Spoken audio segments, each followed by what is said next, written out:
So the question is, the moment of inertia of a uniform rod of mass m and length L is alpha when rotated about an axis passing through center and perpendicular to the length.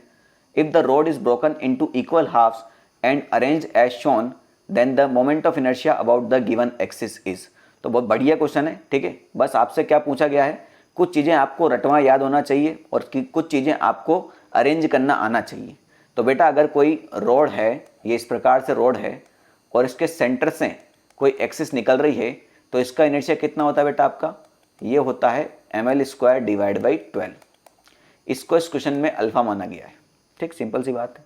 अब इसको, इस road को आपने दो part में divide किया, तो बेटा इस वाले दो पार्ट में डिवाइड किया तो इसका मास कितना हो जाएगा m/2, इसका मास कितना हो जाएगा m/2, इसका लेंथ कितना हो जाएगा l/2 और इसका भी लेंथ कितना हो जाएगा l/2।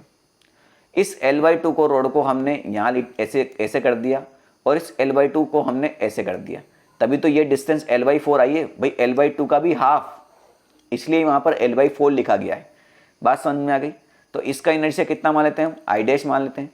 अब देखो इसका मास m/2 है और लेंथ l/2 है, मगर एक्सिस आपकी फिर भी यहीं से निकल रही है ना, जो यहाँ पर ऐसे ही निकल रही थी। इस केस में इनर्शिया कितना था, ml² डिवाइड बाई 12।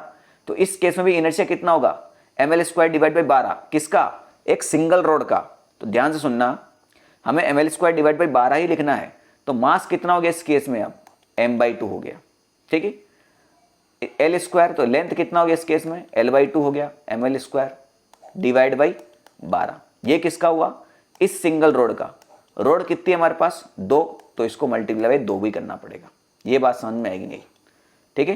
क्लियर हुआ कि नहीं हुआ, माइंड में हो गया होगा ना। ये इसको बस हमें रीअरेंज करना है बस, अब है ना।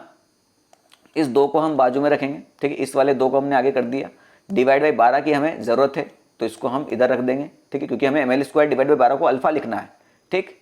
तो ये हो जाएगा m/2 इधर की तरफ, और ये हो जाएगा l² डिवाइड बाई 4। तो 2 से 2 खत्म किया, इस ml² डिवाइड बाई 12 को मैं क्या लिख रहा हूँ, अल्फा लिख रहा हूँ, और डिवाइड बाई 4 हो जाएगा। तो इनर्शिया, अब नया इनर्शिया क्या हो जाएगा, अल्फा डिवाइड बाई 4।